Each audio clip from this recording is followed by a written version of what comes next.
প্রিয় শিক্ষার্থী, করোনার এই মহামারীর মধ্যে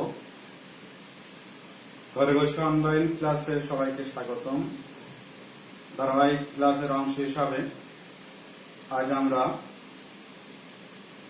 বিল্ডিং মেইনটেনেন্স 2 এর প্রথম পত্রের একটি ক্লাস উপস্থাপন করার চেষ্টা করব। আশা করি তোমরা সবাই উপকৃত হবে। আজ আমরা বিল্ডিং মেইনটেনেন্স 2 প্রথম পত্রের যে ক্লাসটি উপস্থাপন করব সেটি হলো কারেন্ট, ভোল্টেজ ও রেজিস্ট্যান্স। কারেন্ট, ভোল্টেজ, রেজিস্ট্যান্স এই তিনটা বিষয় সম্পর্কে আমরা আজ জানার চেষ্টা করব। তো প্রথমে আমরা কারেন্ট সম্পর্কে জানবো যে আসলে কারেন্ট কি। কারেন্ট হলো, আমরা সবাই দেখি যে বাসা বাড়িতে অনেকেরই কারেন্ট সরবরাহ আছে। তো এই কারেন্টটা আসলে কি?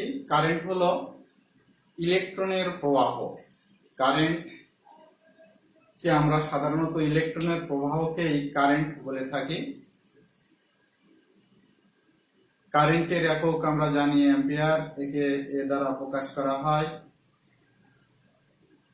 আর আমরা সাধারণত কারেন্টকে যদি বোঝাইতে চাই তাহলে চিত্রের মাধ্যমে আমরা দেখাইতে পারি। দেখো,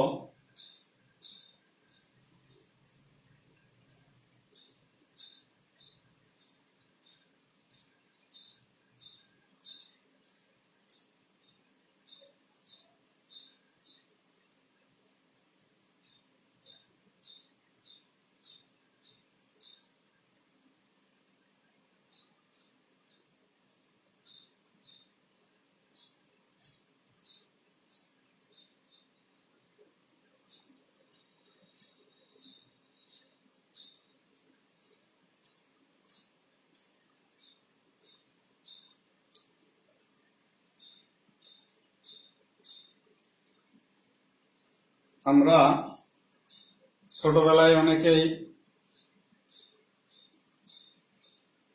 পেপল টিয়ারে খেলা খেলেছি। অনেক সময় দেখা গিয়েছে আমরা গ্রাম অঞ্চলে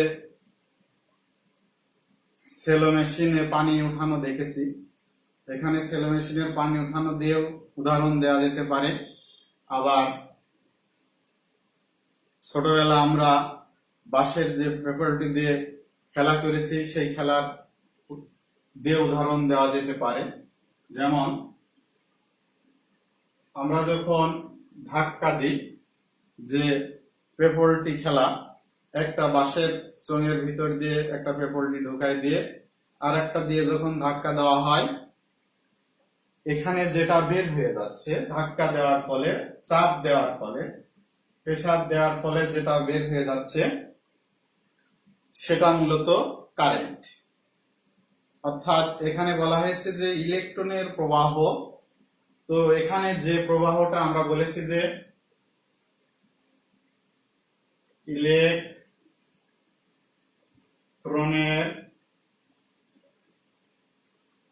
প্রবাহকে তড়িৎ প্রবাহ বা কারেন্ট বলে। তো এখানে ইলেকট্রনের প্রবাহ, এখানে যেটা প্রবাহিত হয়ে যাচ্ছে, দেখো এটা হলো কারেন্ট বা তড়িৎ প্রবাহ। তার মানে চাপের প্রভাবে কোন প্রবাহের মধ্য দিয়ে যখন ইলেকট্রন প্রবাহিত হচ্ছে, যেটা প্রবাহিত হচ্ছে, আমরা যখন চাপ দিচ্ছি, ওই যে ছোটকালে আমরা যে পেপলটি খেলেছি, বাঁশের চোঙের ভিতর দিয়ে চাপ দেওয়ার পরে যেটা বের হয়ে গেল সেটাকে বলা হচ্ছে কারেন্ট। এরপরে হচ্ছে এটাকে আমরা কি দ্বারা প্রকাশ করি? এর একক হলো, কারেন্টের একক হলো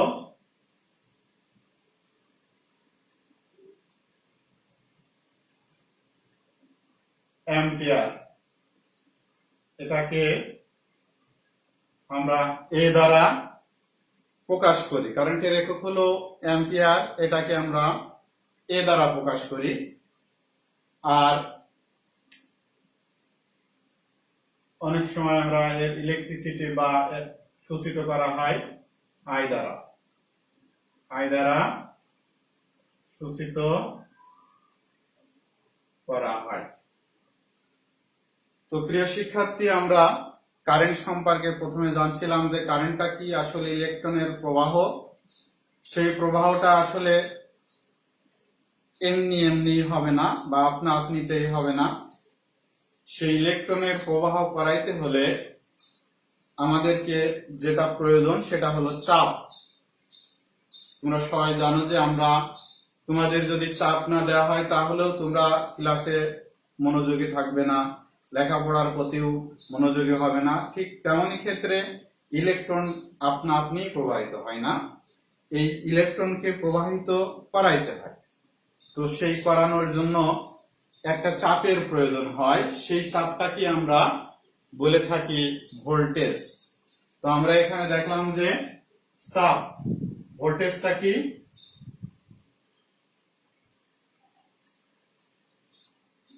ভোল্টেজ যেটা দেখলাম আমরা সাধারণত এখানে এই যে ছোটবেলায় আমরা যে পেপারটি খেলেছি, ওই বাঁশের চোঙের ভিতর দিয়ে আমরা একটা চাপ দিয়েছি। এই যে এখানে যে হাতলটা দিয়ে চাপ দিচ্ছি, এখানে যে চাপ,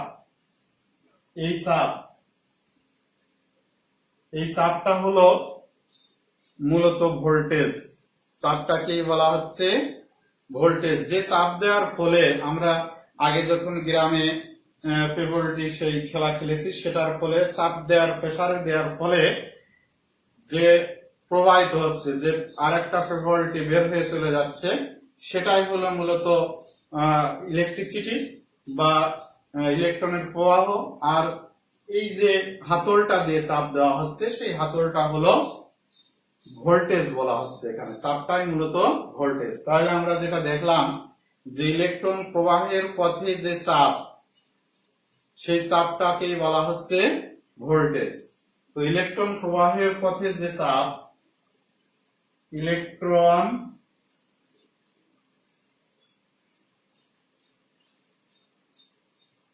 প্রবাহের পথে চাপকে আমরা কি বলি? আমরা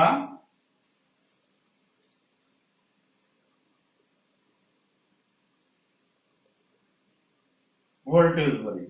ইলেকট্রন প্রবাহের করানোর জন্য বা প্রবাহ করানোর জন্য যে চাপ প্রয়োজন হবে, সেই চাপটাকে আমরা ভোল্টেজ বলে থাকি। এটাকে আমরা ভোল্টেজের একক, ভোল্টেজের একক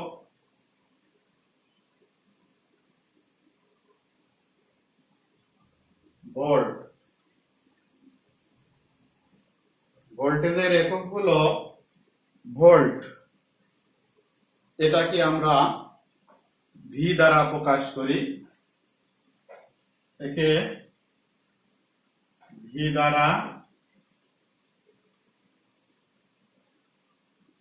প্রকাশ করা হয়। তো প্রিয় শিক্ষার্থী, আমরা এখানে যেটা দেখলাম যে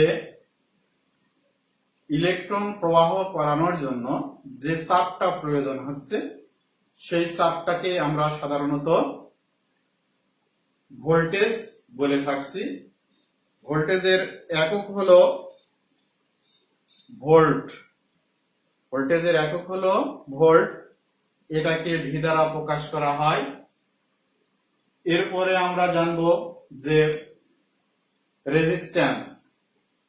এরপরে আমরা জানবো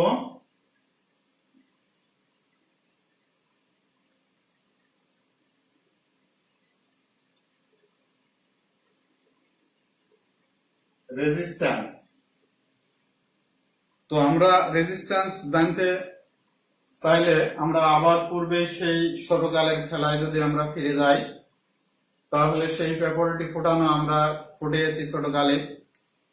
সেখানে ওই যে পেপলটিতে হাতল দিয়ে প্রেসার দেওয়ার কারণে একটা বাধা আসে, চাপ দেওয়ার সময় একটা বাধা আসে, যে বাধাটা আমরা অনুভব করি যে আসলে প্রেসার পাওয়া যাচ্ছে, সেই চাপটা বাধাটাকেই বলা হচ্ছে এখানে ইলেকট্রন প্রবাহের পথে যখন কিছু বাধা থাকবে, সেই বাধাটাকে আমরা বলি রেজিস্ট্যান্স। তাহলে পেপলটি খেলার সময় আমরা যখন চাপ দিয়েছি, চাপ দেওয়ার ফলে আমরা বল অনুভূত করেছি যে এখানে একটা বাধা আসছে, সেই বাধাটাকেই আমরা সাধারণত এখানে ভোল্টেজ বলবো। তো আমরা যদি বইয়ের ভাষায় বলতে চাই তাহলে সেটা এমন যে ইলেকট্রন প্রবাহের পথে যে বাধা, সেই বাধাটাকে রেজিস্ট্যান্স বলে। দেখবো আমরা যে ইলেকট্রন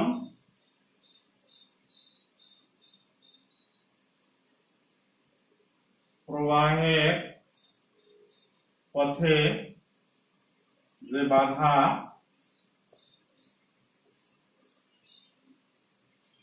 তাকে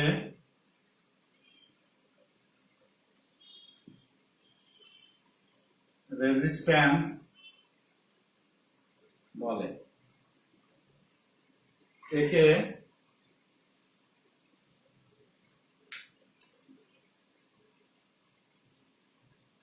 আর দ্বারা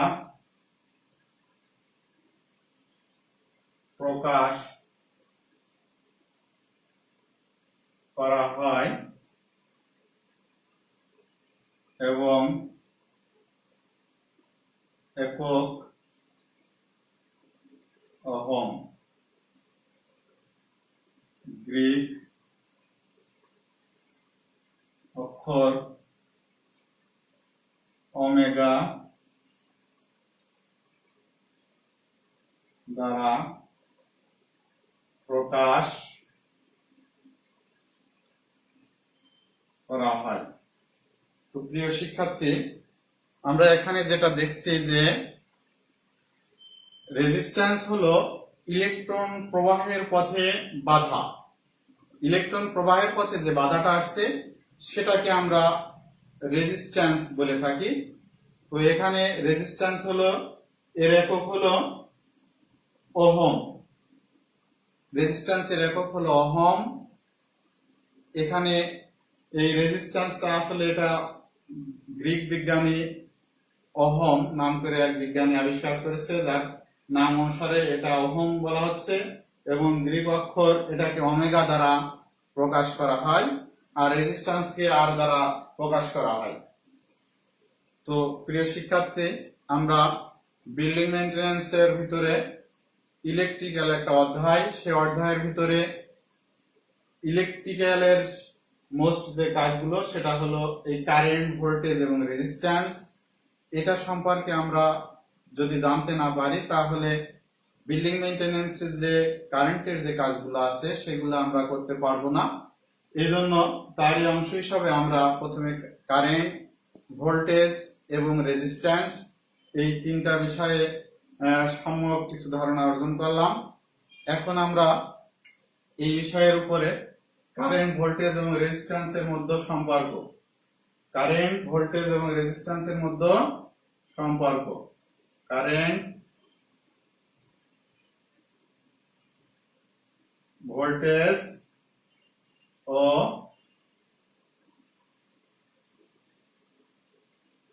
রেজিস্ট্যান্স এর মধ্যে সম্পর্ক। কারেন্ট, ভোল্টেজ এবং রেজিস্ট্যান্সের মধ্যে সম্পর্ক আমরা যদি দেখি তাহলে যেটা দেখতে পারবো যে এটা জানতে হলে আমাদেরকে এই যে ওহমের সূত্র সম্পর্কে একটু ধারণা নিতে হবে। এখানে ওহমের সূত্রটা কি? ওহমের সূত্র হলো, যদি তাপমাত্রা স্থির থাকে তাহলে কোনো পরিবাহের মধ্য দিয়ে যে পরিমাণ কারেন্ট প্রবাহিত হয় তা ওই পরিবাহীর দুই প্রান্তের বিভব পার্থক্যের সহিত সমানুপাতিক এবং রেজিস্ট্যান্সের সহিত ব্যস্তানুপাতিক। তার মানে তাপমাত্রাটা যদি স্থির থাকে, এখানে তাপমাত্রার সাথে ভেরিয়েশন আছে, তাপমাত্রাটা স্থির থাকতে হবে। তাপমাত্রা কম বেশির সাথে এখানে কারেন্ট ভোল্টেজের একটা ভেরিয়েশন আসে, তারতম্য আসে, সেটা আমরা দেখব। তো আমরা এখানে যেটা জানতে চেয়েছি যে কারেন্ট ভোল্টেজ এবং রেজিস্ট্যান্সের মধ্যে সম্পর্ক, আর এই সম্পর্ক জানতে গেলে আমাদেরকে যেটা জানতে হবে সেটা হলো ওহমের সূত্র। সেই ওহমের সূত্রটা হলো যে তাপমাত্রা স্থির থাকলে কোনো পরিবাহীর মধ্য দিয়ে যে পরিমাণ কারেন্ট বা যে পরিমাণ তড়িৎ বা যে পরিমাণ ইলেকট্রন প্রবাহিত হয় তা ওই পরিবাহীর দুই প্রান্তের বিভব পার্থক্যের সহিত সমানুপাতিক এবং রেজিস্ট্যান্সের সহিত ব্যস্তানুপাতিক। তো আমরা এখানে যদি কল্পনা করি যে ওহমের সূত্র অনুসারে আমরা যদি এ বি একটা পরিবাহী ধরি, এ বি একটি পরিবাহী ধরি, আর এর মধ্য দিয়ে যদি আই পরিমাণ কারেন্ট প্রবাহিত হয় তাহলে এখানে ভি এ বা এখানে ভি বি। তাহলে ওহমের সূত্র অনুসারে ওহমের সূত্রানুসারে আমরা জানি যে কোন পরিবাহীর মধ্য দিয়ে যে পরিমাণ তড়িৎ প্রবাহিত হয় তা ওই দুই প্রান্তের বিভব পার্থক্যের সহিত সমানুপাতিক। অর্থাৎ I সমান সমান ভি ভাগ আর। ওহমের সূত্র অনুসারে আমরা এখান থেকে I is equal to V ভাগ আর এটা পেয়ে থাকি। অর্থাৎ এখানে আরেকটা জিনিস যদি আমরা দেখি, ভি সমান সমান I ইন্টু আর, আর আর সমান সমান ভি ভাগ আই। তার মানে কারেন্ট ভোল্টেজ এবং রেজিস্ট্যান্সের সাথে সম্পর্কটা ওহমের সূত্র অনুসারে আমরা যদি জানি বা দেখতে চাই বা দেখি তাহলে সেটা যেটা দাঁড়ায় এখানে ভোল্টেজের সহিত সমানুপাতিক। অর্থাৎ ভোল্টেজ বাড়লে কারেন্ট বাড়ছে, ভোল্টেজ কমলে কারেন্ট কমছে। তাহলে ভোল্টেজ বাড়লে কারেন্ট বাড়বে আর ভোল্টেজ কমলে কারেন্ট কমবে, কিন্তু রেজিস্ট্যান্সের সহিত ব্যস্তানুপাতিক। এখানে রেজিস্ট্যান্স যদি বাড়ে কারেন্ট কমবে, রেজিস্ট্যান্স কমলে কারেন্ট কমবে। তো ওহমের সূত্র অনুসারে আমরা যেটা জানতে পারছি সেটা হলো যে ভোল্টেজের সহিত সমানুপাতিক এবং রেজিস্ট্যান্সের সহিত উল্টানুপাতিক। তো আমরা প্রিয় শিক্ষার্থী, আমরা কারেন্ট, ভোল্টেজ এবং রেজিস্ট্যান্স সম্পর্কে সম্যক কিছু ধারণা অর্জন করলাম। আশা করি তোমরা সবাই এতে বিল্ডিং মেইনটেনেন্সের কাজে যে ইলেকট্রিক্যাল ওয়ার্কস আছে সেটাই কিছুটা হলেও তোমরা উপকৃত হবে ইনশাআল্লাহ।